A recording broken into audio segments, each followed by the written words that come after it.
Hi, this is Privateer Station, and today we're bringing you day 453 of Russian invasion into Ukraine, as always with former advisor to the office of the President of Ukraine, Olexiy Arestovych, Lieutenant Colonel, and Mark Feygin, Russian opposition politician, lawyer, and blogger. Thank you for your continuous support to this channel. Do not forget to subscribe, click the like button if you have not done that yet. Alright, day 443. Enjoy.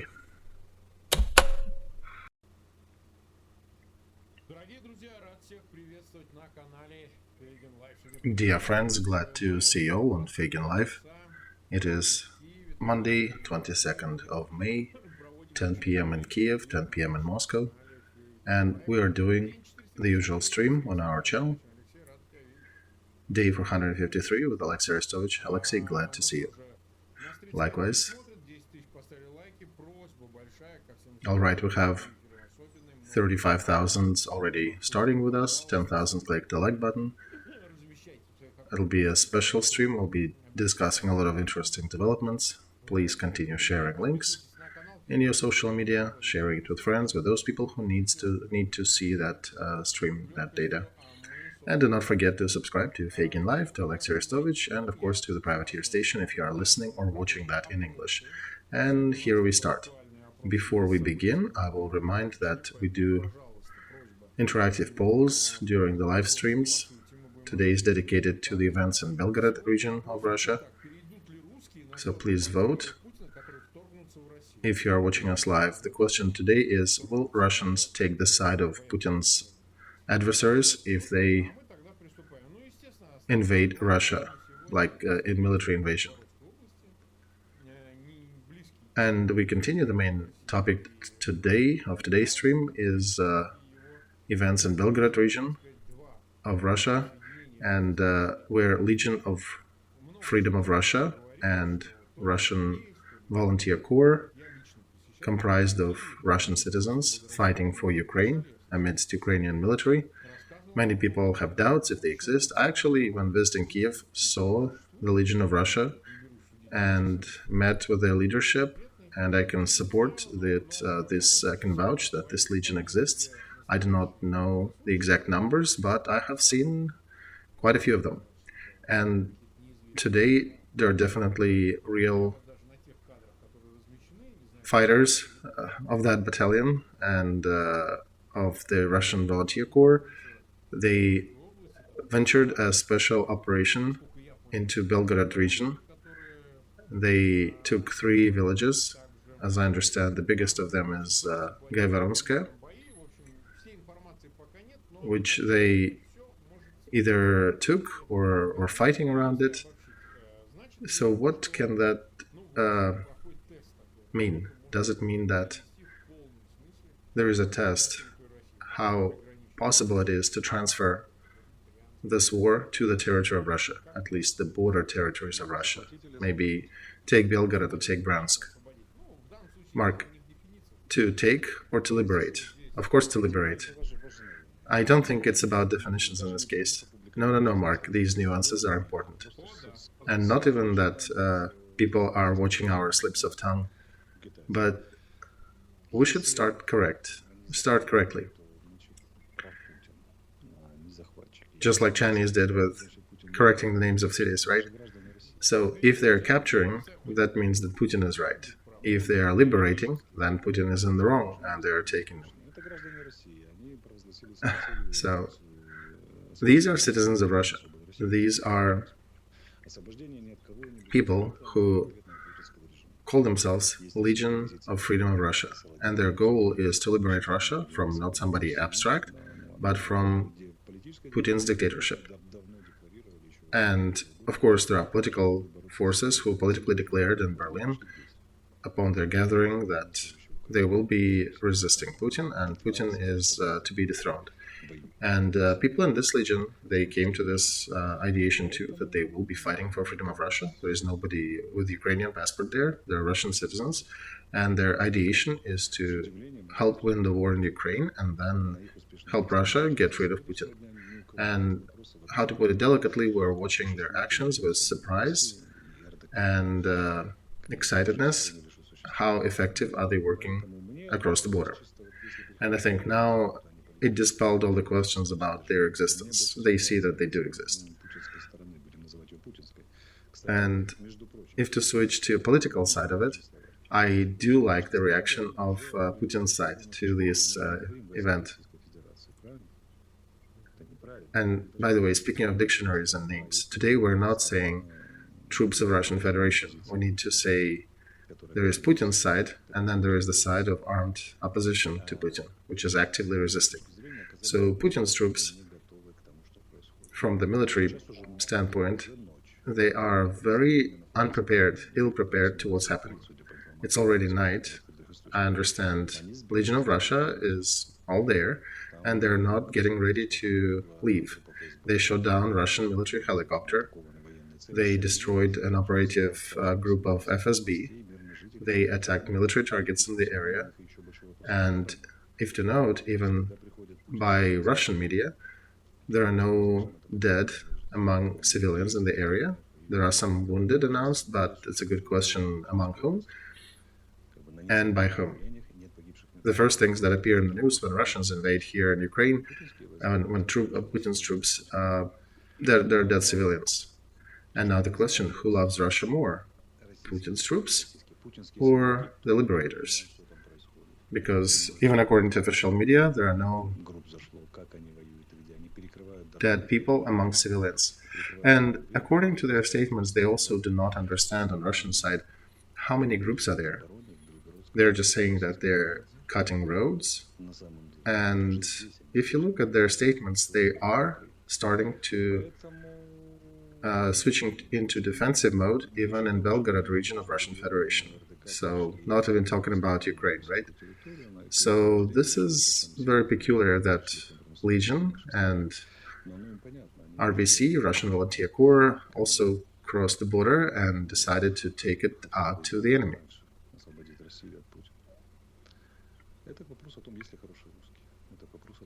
And these are the ones who wanted to liberate Russia soon as possible from Putin. And this is an answer to, are they good Russians?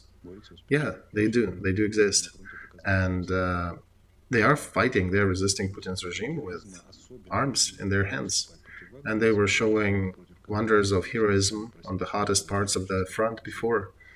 They especially like fighting against Wagner and against Kadyrov people. They were telling that they have a score with those being Russians. So I don't know what is on their mind, what are other plans, what jump into other regions, or is the ideation is to hold the enemy's forces there and to not let them drop into Ukrainian front. Because, of course, there is a political element to that. The world now knows that there is armed opposition to Putin that is actively fighting it. And today is going to be one of the brightest days of this war. And there are successful actions and absolutely idiotic way that Putin's regime is reacting to that. There is a special Ukrainian word, neokoverny, which is both clumsy and idiotic, a mix of both meanings. So their actions by his force enforcement agencies just highlight as his regime is rather fake, that nobody has really seriously resisted him in Russia. Because if they did, it's a big question, how long will that regime last? It is a big day, and we don't know, despite of how the events will unfold, it's a great signal that not everything in Russia is tied to Putin. There are other Russians. And the main thing is not the numbers of how many FSB officers were destroyed and all. There are other Russians, this is the main message, who see Russia differently and who are eager to sacrifice their lives for Russia becoming a different country. This is the strongest signal of today, the most important one. Do you know, so there is another question here, and we don't know all the details because there are a lot of news. Of course, propaganda is one thing from Kremlin. We're not even talking about that. They killed everybody 20 times over, or lured them, especially, as they published one of the versions today. We're talking about the real capabilities, because to hold defense in that region is not an easy thing. with their forces. Do you think they have enough to do that for that operation? Or it is critically important, if it is critically important, to take a hold there, to maybe allow for some parts of Russian military to consider maybe switching sides and joining the opposition, the armed opposition, or maybe civilians who might decide to jump ship and say, well, we are actually the power here, maybe even in Gaivoron region of Belgrade. In order for that to happen, Mark, they need to demonstrate real and sustainable military successes. One thing is actions of smaller groups, another is actions of military that do not only liberate the territory, but also then hold it and provide logistics and everything. So we'll see what they're capable of. But today they proved that they can, as we call it, to nightmare, they can nightmare Putin's troops in military slang.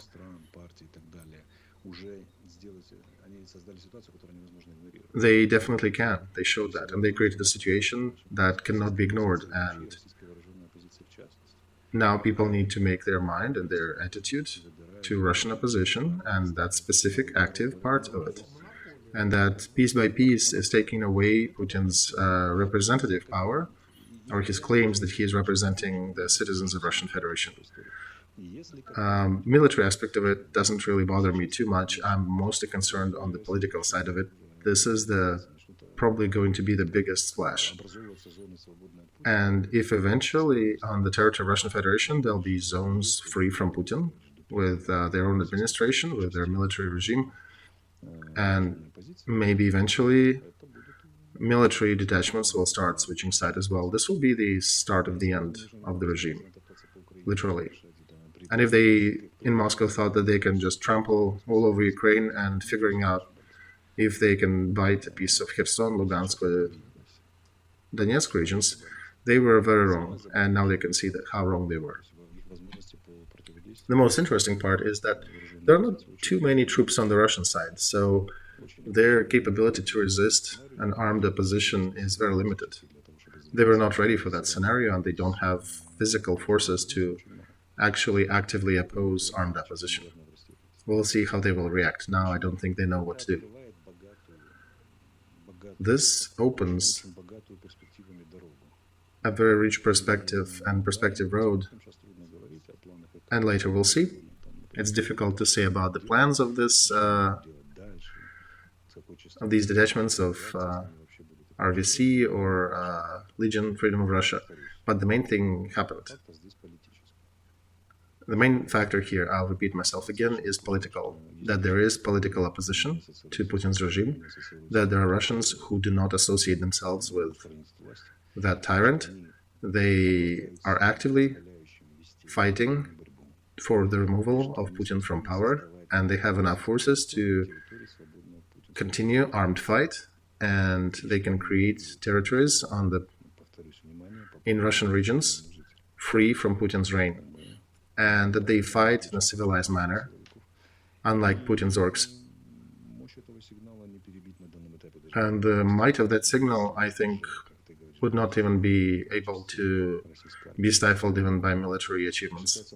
And if, as you said, any Russian military detachment will switch side and join these guys, then everything might become a snowball rolling down the hill. It's really just about the volume in the beginning, the initial push. I think in Russian military, they understand that they will be blamed for this war, and they're definitely not happy with Putin and his generals and his command about it.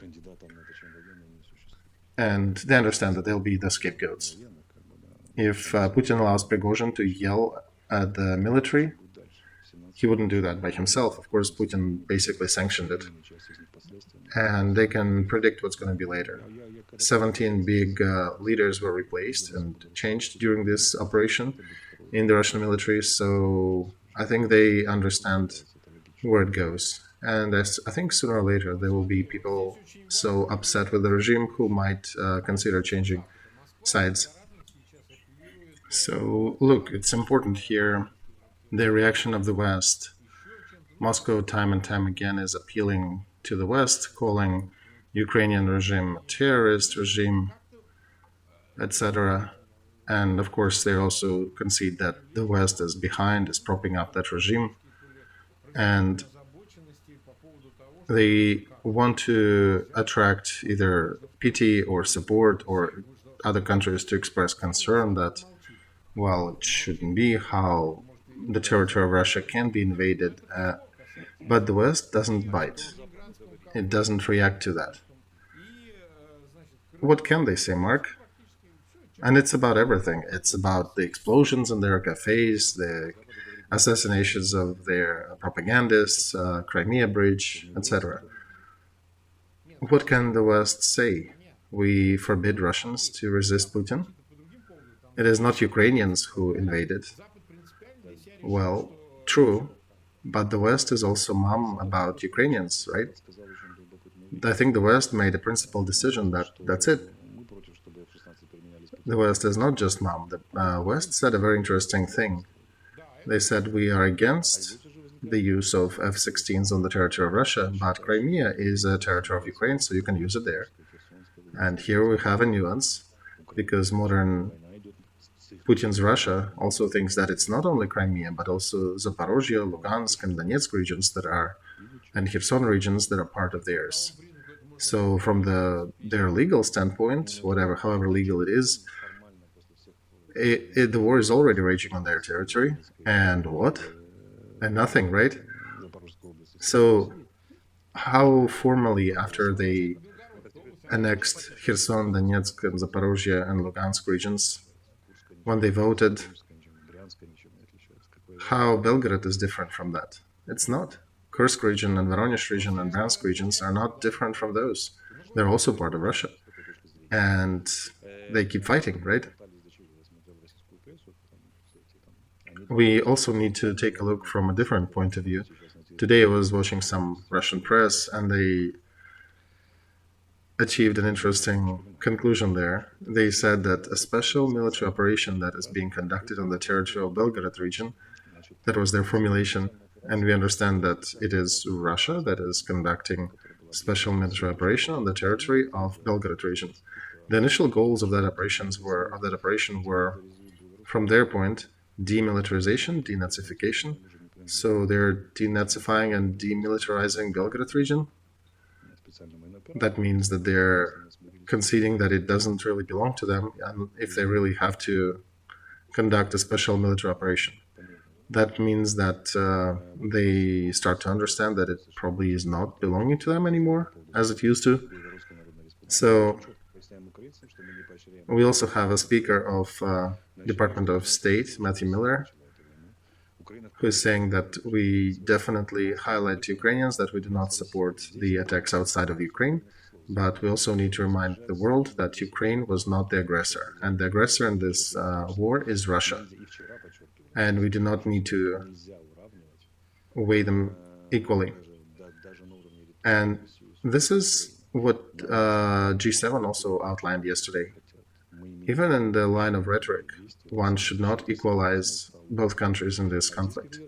Ukraine was attacked, and Russia intended to destroy and kill Ukrainians. And even according to United Nations, Ukraine has all the right to defend itself and to resist the invasion, and to fight this war to the win. And when Russia is screaming provocations, what provocations? Russians entered the territory of Russia. That's not a provocation.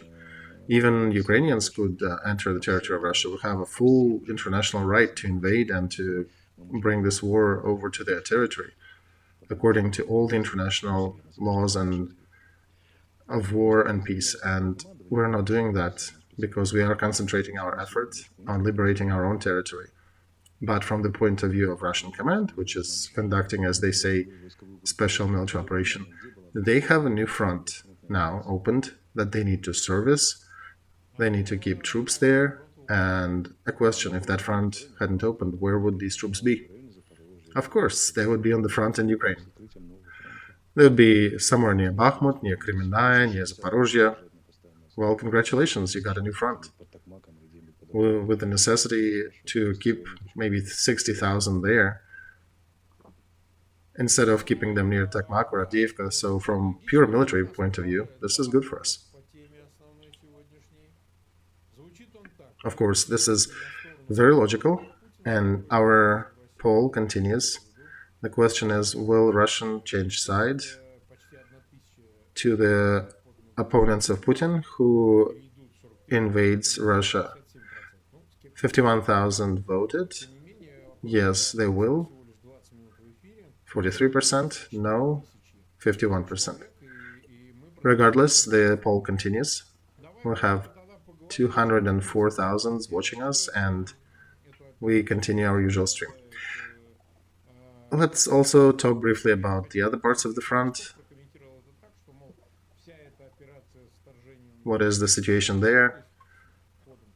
I will start it with Peskov's commentary that all that operation about the invasion to Belgrade region is connected to relieving Russian attention from Ukrainian losses in Bakhmut and other places. So they're still playing that card. Let's start with Prigozhin maybe and Bakhmut. It's in the 3 o'clock of this map. Here, let's zoom in. He still states that he is going to withdraw and he'll remove his troops from Bakhmut territory. And he again accused Shoigu and Gerasimov in the lack of support, and he will relinquish the command to those two. So let's concentrate on spreading those pincers apart. Okay, Mark, let's talk about Bakhmut. According to our command, our troops are still fighting in the Bakhmut region.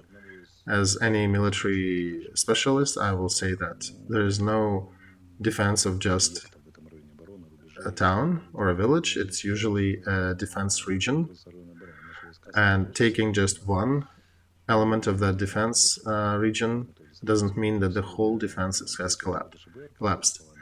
Our troops are not just on the high hills around Bakhmut.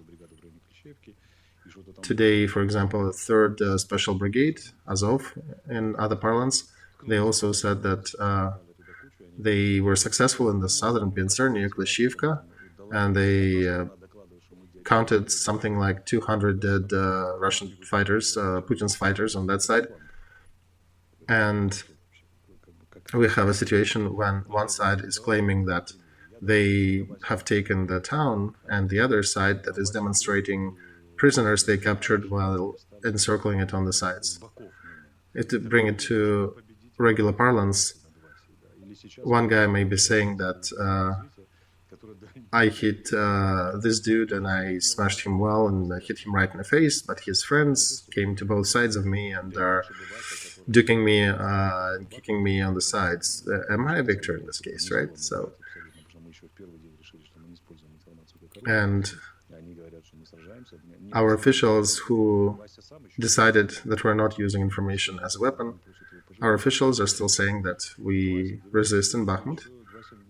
So this Vasey hasn't fallen yet, and his friends are surrounding him on the left and right.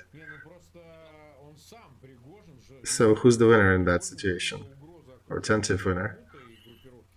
Well, Prigozhin himself said that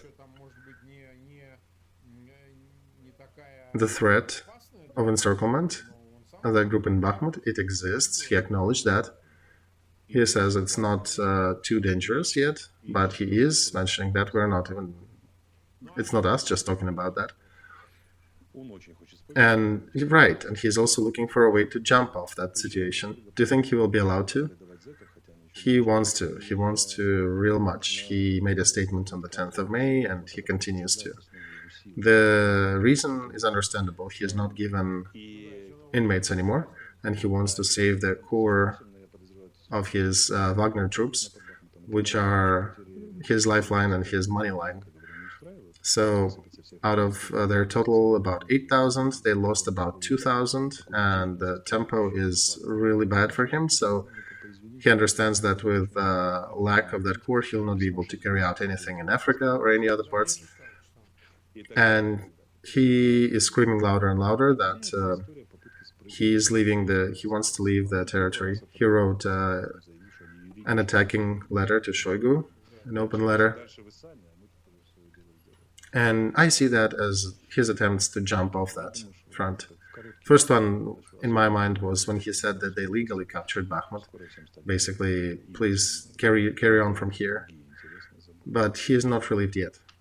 And I think that with the fact of what's happening unfolding in Belgrade region, there'll be quite a bit of attention withdrawn from Bakhmut to other parts. What about other sections of the front? Near Avdiivka, on the south, towards Krasnogorovka, that's above Avdiivka, where you see the couple red arrows. That's another hot area. Also, Kherson. They attacked Dnepr today, by the way, with X-22s, the same missile that destroyed multi-story civilian building that was in the news a little while ago. So part of these missiles were shot down. We destroyed also all of the Shaheds they sent there. Some of them hit some targets, so there are reports about the damage. And I understand that Russians finally understood that they cannot shoot up Kiev much, so they're changing direction of their missile attacks.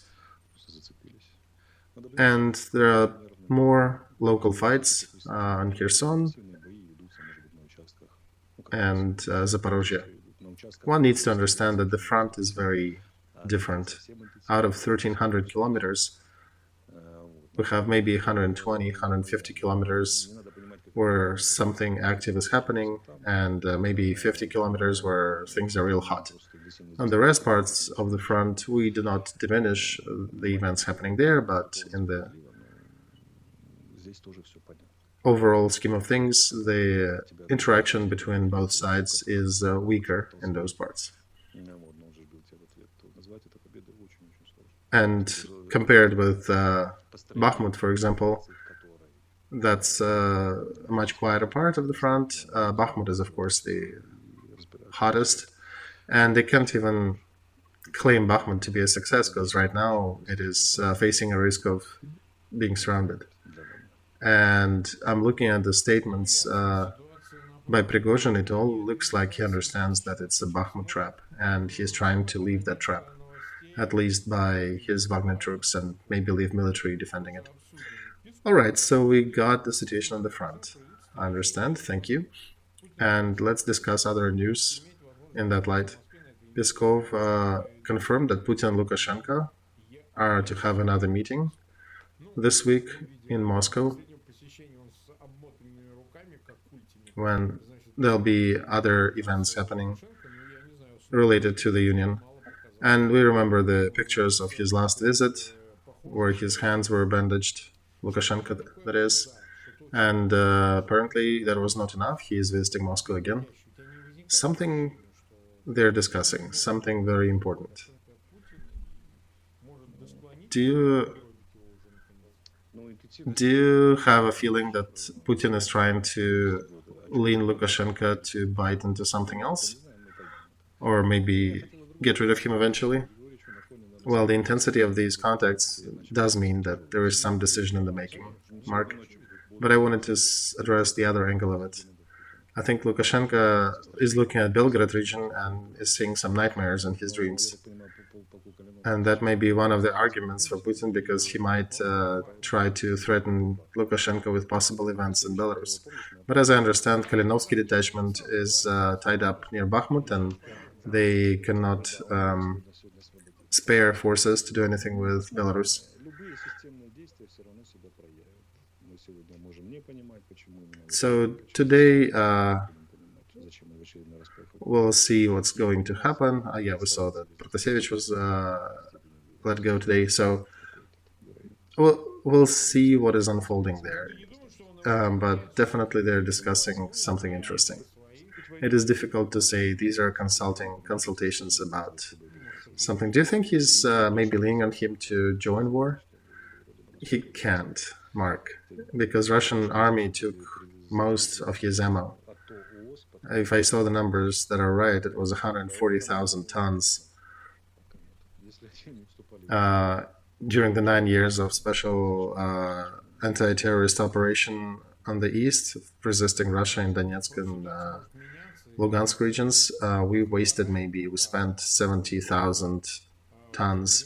They took 140 over 1 year from Belarus. So I doubt that's going to happen. Well, Lukashenko is sick, and maybe Putin can lean on them to do something about it, about this war. No, Mark, I think they'll fail in that. Okay, all right. Then another news, Pashinyan maybe paying back for being forced to be on the 9th of May in Moscow, serving as a meat shield, eventually, for Putin. He made a statement that Armenia might leave Common Defense Committee organization, and that is also on the backdrop of a possible peace accord between Armenia and Azerbaijan. Do you think they can actually find peace in regards to Karabakh problem between these two countries? I think it is even more interesting there. When these countries discussed and met that in China, and there were interesting words mentioned there, new defense structures. And Pashinyan understands what's happening.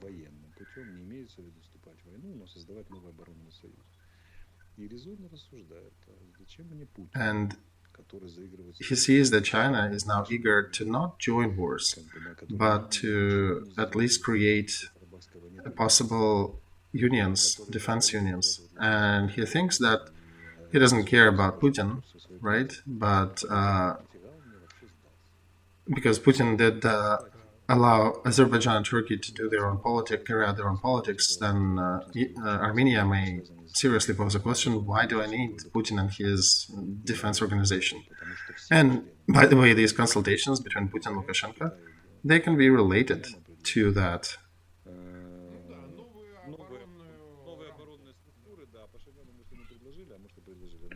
To that initiative of China that suggested to those countries a new defense initiative. Maybe Armenia was not offered that, but I think he's already keeping his nose in the wind, sensing that it may be a new umbrella.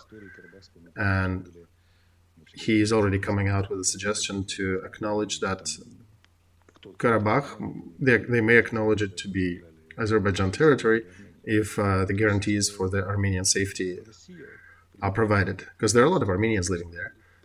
It's a mixed territory. And Russia is weakening real fast under Putin. It initially was weakening much slower, but now as the stone rolling from the hill, they're weakening so fast that China has switched to active actions. The fact that this transit corridor from West China to East Europe was redrawn. The road was taken away from Russia. The part that was supposed to go through Russia and Belarus doesn't exist anymore. It was redrawn way down south. And this is a black mark to Putin from China. This is, I would say, a bigger slap than renaming Vladivostok into Chinese name on their map. And also a defense structure with countries of Central Asia, which used to be under Russian protectorate or Russian zone of influence. And he basically could have pushed them out to Kremlin first and then gathered them in China and didn't say a word. And I think Pashinyan, the leader of Armenia, understands where the wind blows, and he is considering an active living collective security treaty organization, CSTO, they have with Putin.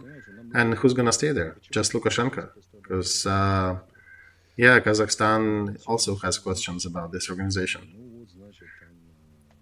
What do we need to keep doing, Mark, here during our streams? People usually think in terms of,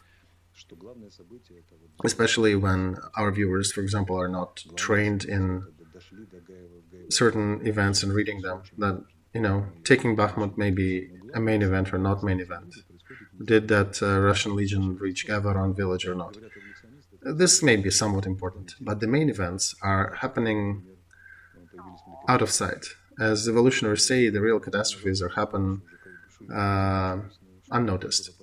The real catastrophe are happening not when the meteorite hits, but when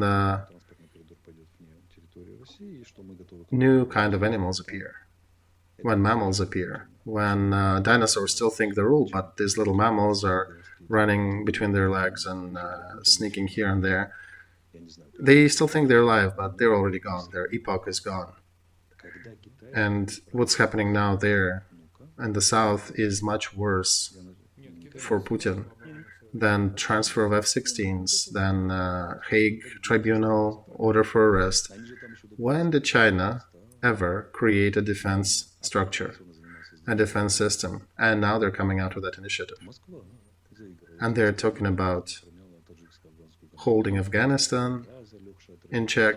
Who was normally doing that function? Moscow, right?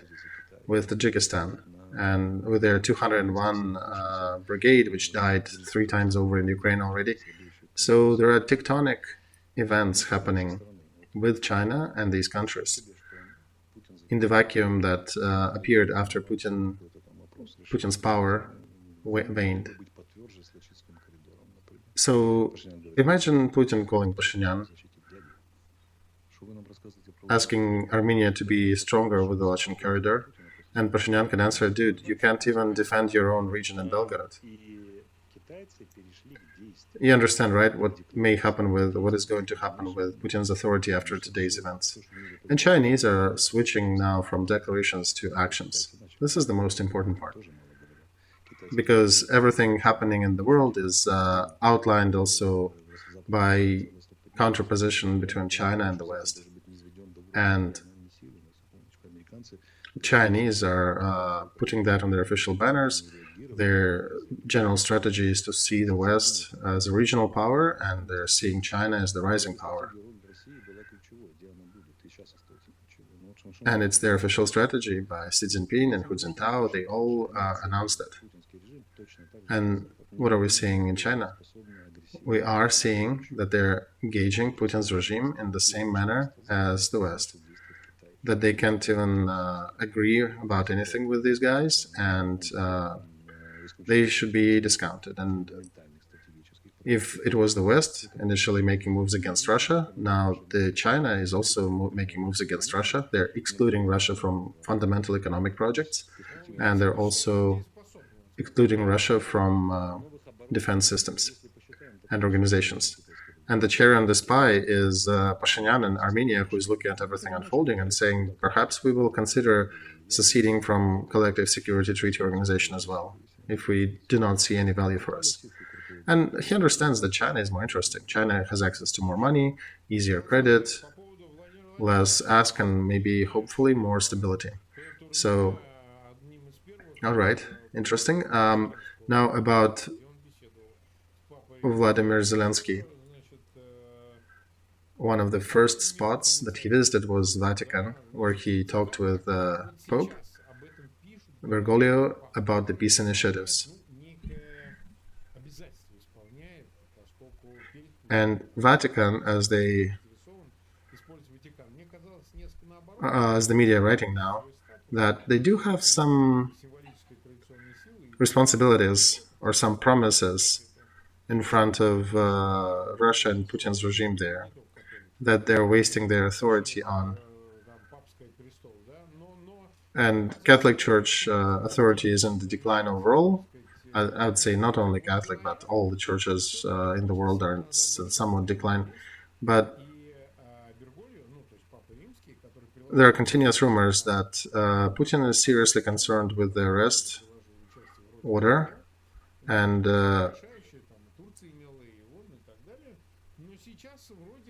since Pope actually played a role in liberating some of the Azov steel defenders, he is also taking some attempts to alleviate that criminal court order against Putin, especially that being so specific about kidnapping Essentially, that's what it is about. Now, we can treat that as rumors, but they're pervasive, they're continuing. And Bergoglio is very stubborn, he is very persistent as well, despite of his 90-something years of age. Do you think he may achieve something, or do you think it's just a continuous effort that will be futile? That effort definitely exists. At the same time, the resource that Catholic Church definitely has some power, regardless of its being waning. It's difficult to measure. That weight exists, but that weight is not enough to make Putin peace with Ukraine.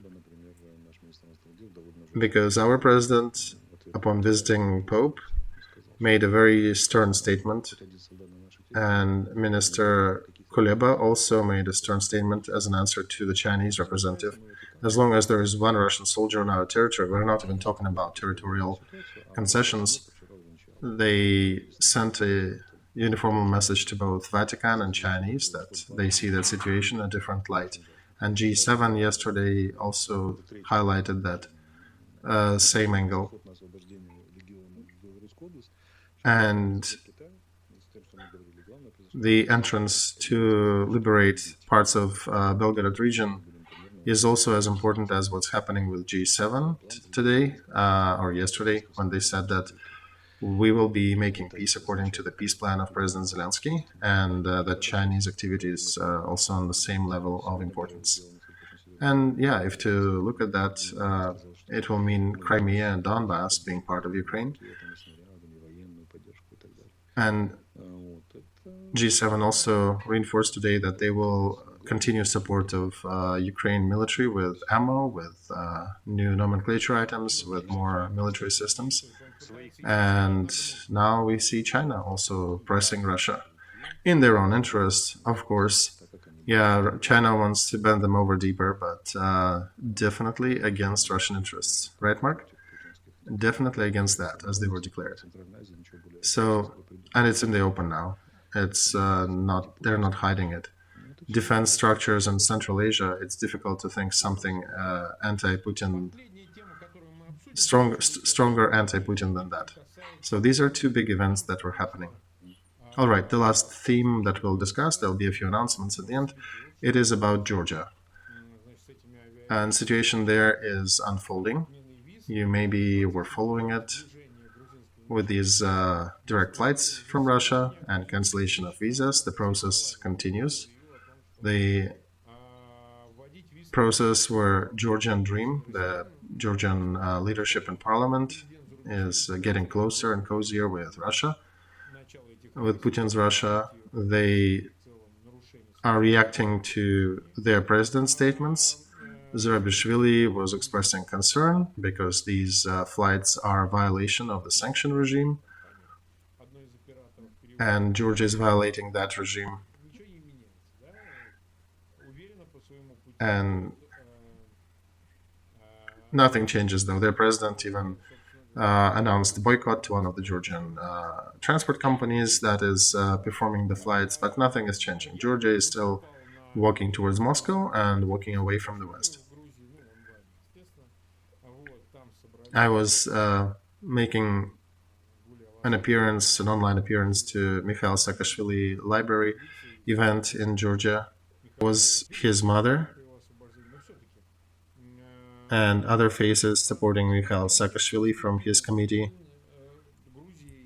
But how do you see the perspective, Georgia's perspective, in the light of that summit, NATO summit in Lithuania, and then at the end of the year, European Union summit? Do you think there'll be a reaction formed to what is happening between Moscow and Tbilisi now? I think it's obvious that they were orchestrated. They played a little charade there that, oh, we are upset that Moscow allowed one-side visits, but the parliament is still playing a game with Moscow. So what do you think? I think the West takes time to develop decisions, and they're democratic countries, so it takes time for them to come to anything solid, but I think eventually they'll come out and say that. For example, Parliament Assembly of Europe and NATO came out today and said that they acknowledged Russian actions in Ukraine a genocide. It is a difficult decision to achieve. Armenia still cannot get international powers to acknowledge that it was genocide against them by Turkey early in the 20th century. And they did acknowledge that Russian regime is a Russism, phonetic to fascism, and following the lead of Ukrainian parliament. And they also, members of Europe also said that they want to see Ukraine in the European Union, and Parliament Assembly of NATO countries also voted to create a roadmap for Ukraine to join NATO. So I think towards the summit, this is usually the most interesting event for the candidates to join NATO. This year it's Sweden, Moldova, and Ukraine. Of course, it's obvious with Sweden, Moldova, not entirely clear. Georgia is even less clear, and there'll be statements made about all these candidates. And I suspect this will be not in favor of Georgia. At the very least, it's a violation of the sanctions regime towards Russia. And all these regimes that are trying to play both ways to say that they're friendly to European Union, NATO, and they're still pandering to Moscow, it's somewhat a new thing. It exists in Georgia, to a degree it exists in Moldova with some political parties, and some countries in Central Asia. They probably thought they can sneak by, they can declare being European, pro-European, but still in real politic life you'll do something towards Moscow. I don't think it'll be forgiven, especially in Georgia, in case of Georgia, when they're killing their first president in prison and ignoring all the appeals. And we'll see that soon. There were some statements about Saakashvili already. There were statements about discontinuing the transport and communications with Moscow the way they are now. So we're waiting for more things to come. All right, we'll see what happens. This is an interesting eventuality unfolding there. There are not too many things happening about... there was a European court where they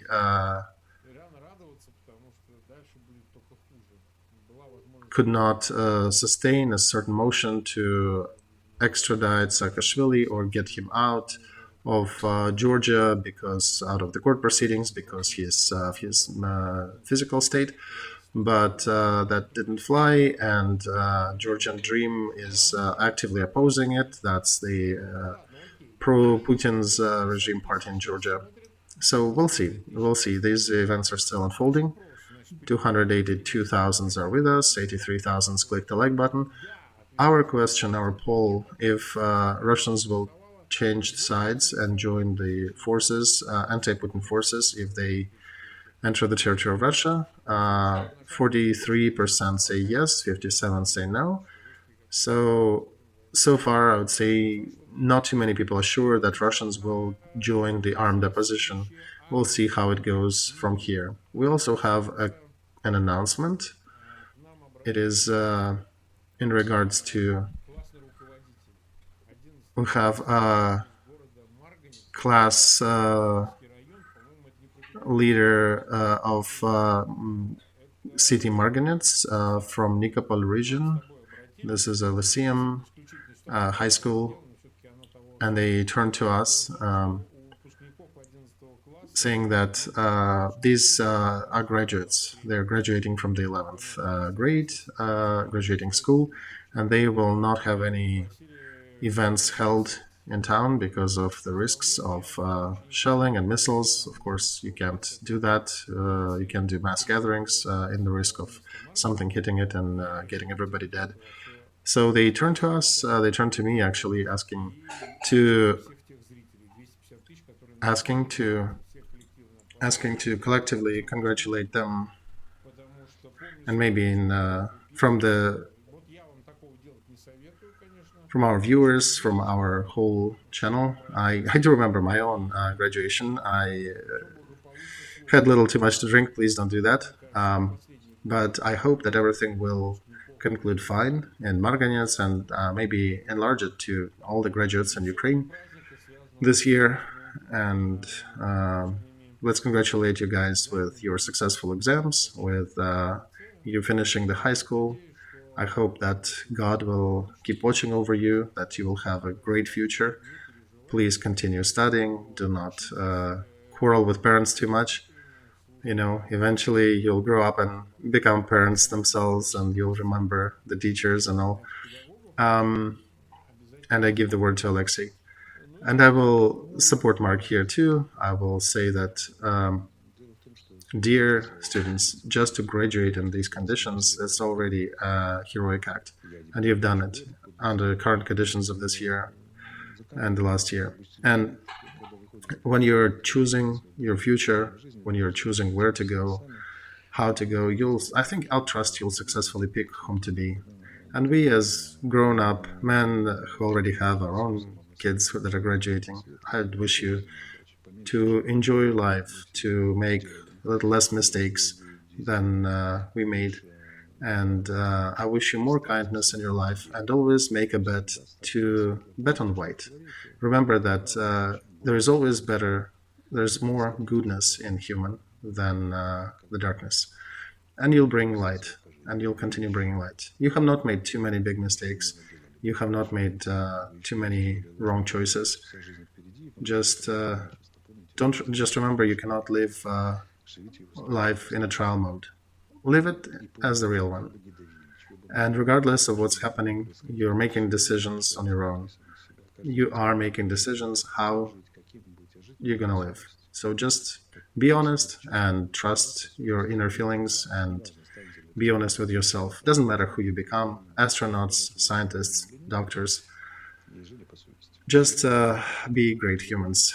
And I'm sending my warmest regards to your graduation class, and extrapolating that to all the graduates of Ukraine who are finishing their studies and entering their adulthood now.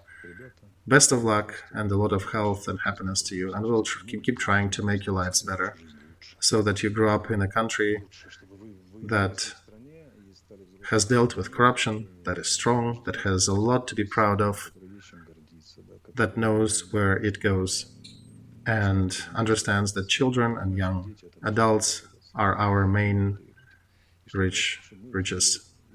And I hope that we have enough time to create more opportunities for you to live and create in the future, and that everything would be good with you, and that you have peace over your heads. And that's the main wish. And we look with hopes on you. So congratulations once again. We'll put a link to their Facebook in our chat. Lyceum number 3 in Marganets City. And I'll put that in our Telegram. And I think our viewers will find a way to send their congratulations to the graduates of the 11th grade of the 3rd Lyceum, city of Marganets, Nikopol region.